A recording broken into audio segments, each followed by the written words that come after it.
வணக்கம் நண்பர்களே. நாம இன்னைக்கு பார்க்க போற வண்டி என்னன்னு பார்த்தீங்கன்னா, ராயல் என்ஃபீல்டுல எப்பயுமே மோஸ்ட் வாண்டடா இருக்கக்கூடிய வண்டியான கிளாசிக் 350 தான் பார்க்க போறோம். அதுலயுமே பார்த்தீங்களா, இந்த வண்டி பார்த்தீங்களா ஒரு சிக்னல்ஸ் வேரியன்ட், லேட்டஸ்டா ரீபாண்ட் இன்ஜின் வச்சு வரக்கூடிய சிக்னல் வேரியன்ட். வாங்க வண்டியோட டீடைல்ஸ் பக்கத்துல போய் பார்க்கலாம். ஃப்ரண்ட் டயர் பாருங்க, கிட்டத்தட்ட ஒரு 60% அந்த ரேஞ்சில் இருக்கு. ஃப்ரண்ட் மர்க்கார்லாம் பாருங்க, எதுவும் டேமேஜ் எதுவும் இல்லை. TN 67 விருது ரெஜிஸ்ட்ரேஷன் வண்டி. ஹெட்லைட் ரிங் எல்லாமே பாருங்க, ஸ்கிராச்சஸ் கீழே வந்து டேமேஜ் அந்த மாதிரி எதுவும் இல்லை. பம்பர் பார்த்தீங்களா, ராயல் என்ஃபீல்டு பம்பர் வாங்கி மாட்டிருக்காங்க, நல்லா இருக்கு. டேங்க்லாம் பாருங்க, தெளிவாக இருக்கு. ஐடியா ஏதோ சின்ன பிள்ளைங்க புளிச்சு போட்ட மாதிரி மேலே ஒரு கிலோ எடுத்துருக்கு.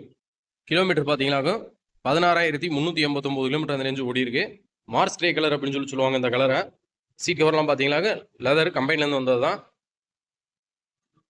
சைடு பாக்ஸ்லாம் பாருங்க, ஸ்கிராச்சஸ் எதுவும் இல்லை, தெளிவாக இருக்கு, எல்லாமே நல்லா இருக்கு. என்ஜின் ரூம்லாம் பாருங்க, நீட்டாக இருக்கு. சைலன்ஸ் எல்லாம் பாருங்க, எங்கேயும் அடிவானது நெளிஞ்சது அந்த மாதிரி எதுவும் இல்லை. ஒரு இடத்துல ஒரு சின்ன டாட் மட்டும் இருக்கு அந்த இடத்துல, மற்றபடி எதுவுமே இல்லை. ஒரிஜினாலிட்டியாக இருக்கு. டபுள் டிஸ்க் ABS-ஓட வரக்கூடிய டைப்பு. எல்லாமே பக்கா ஒர்க்கிங் கண்டிஷனு. கேபிள் எதுவும் டேமேஜ் ஆகல, வைக்கல, எல்லாம் நல்லா இருக்கு. ரியர் மர்க்கார்ட்லாம் பாருங்க, நல்லா இருக்கு, எங்கேயும் நெளியில் வைக்கல. ரியர் டயர் பார்த்தீங்கன்னா புது டயர் போட்டோம் நாங்கள், brand new Apollo tyre.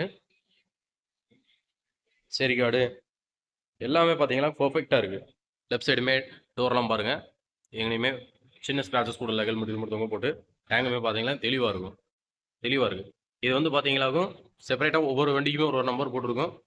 Signal variant பார்க்க அழகாக இருக்கும். அதோட எம்பளம் எல்லாமே பார்த்தீங்களாக்கும் நல்லா அட்ராக்டிவாக இருக்கும் பார்க்குறதுக்கே.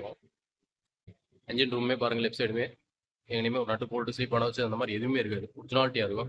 செயின் ஸ்ப்ராக்கெட்லாம் பார்த்தீங்களாக்கும் ஆஃப் கண்டிஷனுக்கு மேலே இருக்குது, நீங்களே பாருங்கள். ஸ்ப்ராக்கெட்லாம் அதோட அட்ஜஸ்ட் ரூம் பாருங்கள், அதோட ஸ்ப்ராக்கெட் டீ ரூம் பாருங்கள், நல்லா இருக்குது. எனக்கு கிளாசிக் வேணும், ரீசேல் மார்க்கெட்டும் இருக்கணும், ஒரு மைல்டான கலராகவும் இருக்கணும், ஆளுக்கு ஒரு நாளும் தெரியாத அளவுக்கு. ரீசேல் மார்க்கெட் எப்பயுமே டாப்பில் இருக்கணும். அந்த மாதிரி நினைக்கிறவங்க தாராளமாக கிளாசிக் 350 வாங்கலாம். அதுலேயும் சொகுசு இருக்கணும், லாங் ஓட்டினால் அலுப்பு தெரியக்கூடாது, எனக்கு வைப்ரேஷனும் இல்லாமல் இருக்கணும் அப்படின்னு நினைக்கிறவங்க தாராளமாக இந்த மாதிரியான ரீபாண்ட் கிளாசிக் இருக்கலாம்.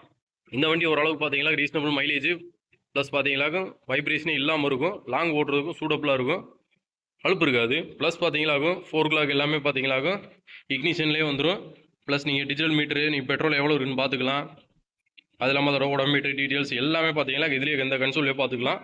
பழைய வண்டியில் அதெல்லாம் வராது, எல்லா ஆப்ஷனுமே இருக்கக்கூடிய ஒரு டாப் அண்ட் வேரியண்ட்டில் இதுவும் ஒன்று. டபுள் டிஸ்க் ABS வச்சு வரக்கூடிய ஒரு டாப் அண்ட் மாடலில் இந்த வண்டியும் ஒன்று. இந்த 2024 மாடலுக்கு நம்ம கம்பம் நாகார்ஜுனா மோட்டார்ஸில் நாங்கள் எதிர்பார்க்குற விலை பார்த்தீங்களாக்கும் 1,98,000 அந்த ரேஞ்ச் எதிர்பார்க்குறோம். நேரில் வாங்க, அதுலேயுமே எவ்வளோ பெஸ்ட்டாக பண்ணி கொடுக்க முடியுமோ பண்ணி தரோம். நன்றி, வணக்கம்.